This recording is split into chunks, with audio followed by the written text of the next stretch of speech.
Kevin Samuel. Hi, Boyo. How are you? I'm fine. Good to meet you and see you. Yeah, good to meet you too. It took Buzz only, a couple of 6, 7, 8 years to finally get me an interview. I'm very excited. I'm so excited to do this. So let's start with the questions. The last time we saw you, you were on Mali. What happened? You disappeared in the scene, then boom, you're back with Igiza. Well, Mali was 2012, so it was 10 years ago. I just decided to start pursuing other things outside of acting. I worked a lot with young people who were interested in becoming entrepreneurs and helping to set up an entrepreneurship academy.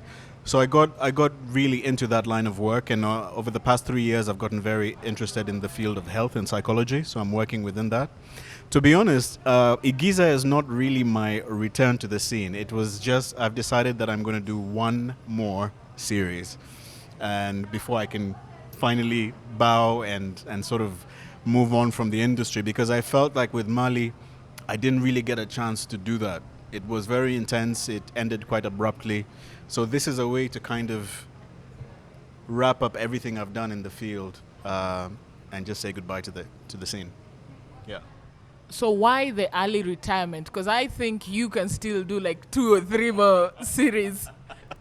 It's partly it's a personal choice. I'm now a family man, and my family are based in Paris, so that's usually where I am, between Paris and London.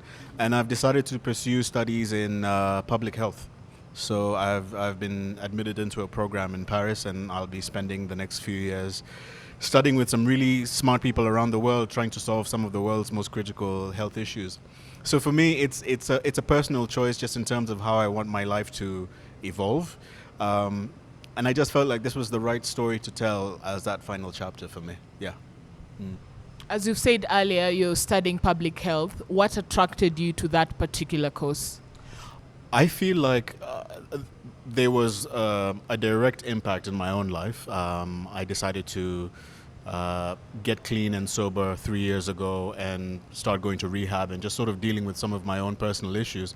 And before that, I'd been working a lot with younger people as well who were going through similar things. And I feel like if I'm able to work amongst people who are doing such things globally, then I can be part of some very important discussions and certainly wanting to add to whatever I can do here specifically. Yeah. I read online you worked for top investment companies, and crypto is the new craze. What will you advise guys who want to venture in the cryptocurrency scene? I will say this, I probably haven't kept up as much on investment topics as I did when I was an analyst, but I will say one thing that is very interesting to me, something called NFTs. It stands for non-fungible tokens. I would say that anybody who's interested in investing in anything that's crypto-like, have a look at NFTs. I feel like it's a lot more stable. I feel like some cryptocurrencies run the risk of being hyped, and then sometimes they crash, sometimes they can prove to be a scam. So I'd say have a look at NFTs. I think there's something very interesting going on there. Yeah. You studied music at the prestigious Berklee College, and you're also a music teacher at Aga Khan. What do you think is ailing the music industry in Kenya? How much time do you have? Just name like 2 or 3. We don't have to go that deep. Honestly, I think some of the things that are ailing the music industry in Kenya are ailing the music industry everywhere. That's number one. It's not necessarily a Kenyan issue, but specific to Kenya, I think it is the attitude that if you are a performing artist, surely you must be doing something else with your life. Because a lot of the times I would get things like, what do you do? I'd say I'm a musician. They'd be like, okay, but what do you really do? Like music is my side thing. But no, I went to a really competitive music school, and I trained my ass off. It was really, really challenging. So for me, that's sort of been a difficult thing to swallow. And the reason I started working with younger kids, especially young musically talented kids, is that I wanted to help them form themselves as entrepreneurs, to start feeling like things were more in their control, not to rely on a record label, not to rely on a publishing company. What can you do, especially in the age of social media? What can you do to build as much as you can on your own, so that by the time you're partnering with someone, you've built enough equity, you know? Yeah. So I think that's the biggest problem in Kenya, but it's also the biggest opportunity is if you can build it on your own, and then you stand at an advantage when people want to come and then deal with you. You can deal with them more on your own terms, as opposed to just being someone who wants to do whatever it takes, and you end up selling yourself short, which I think a lot of people do. Yeah.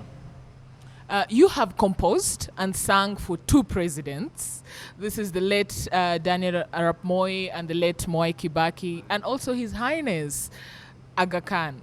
How do you get to do such top gigs? I would say part of it is just sometimes being in the right place at the right time, but honestly, a big part of it is just putting in the work. I wrote a lot, I performed a lot, I sent out a lot of music, and I was never the kind of performer who had like the screaming fans, but I was always the kind of performer who had people who liked my music who also happened to be very connected in strange places.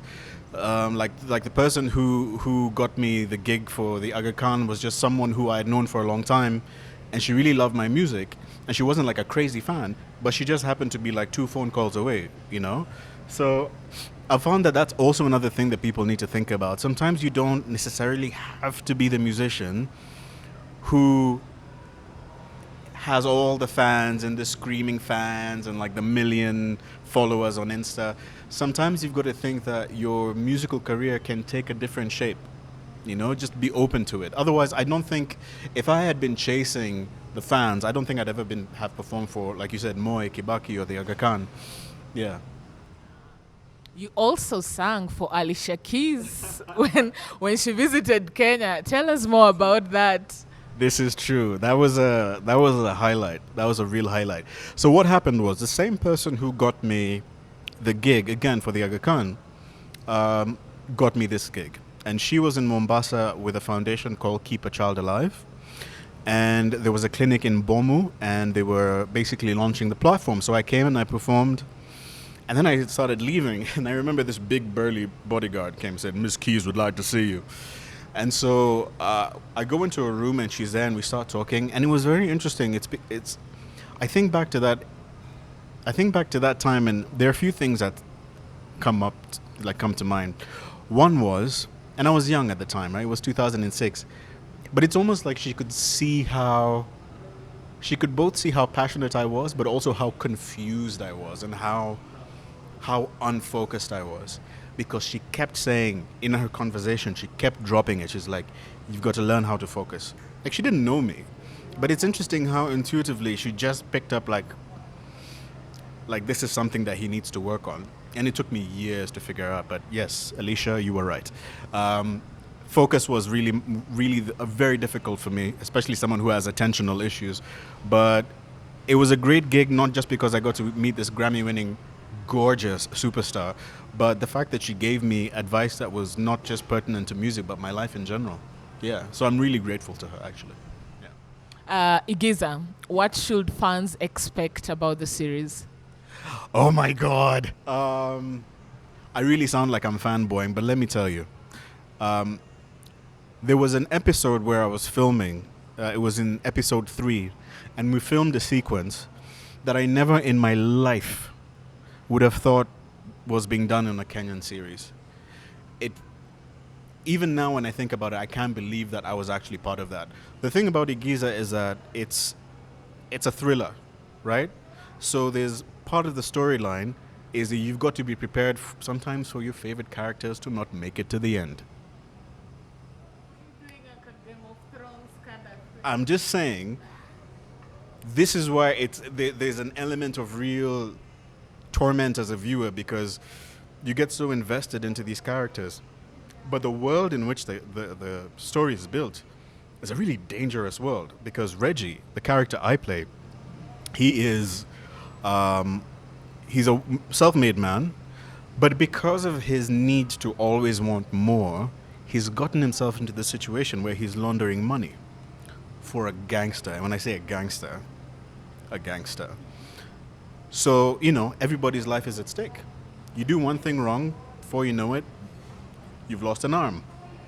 Things like that. So for me, what's interesting about Igiza is that the stakes are so high thriller-wise, and honestly, there's parts of it that are going to be difficult to watch, and I love that about this show. Like this show it will affect you in a way that you haven't seen before. Yeah, just be ready. Yeah. Thank you.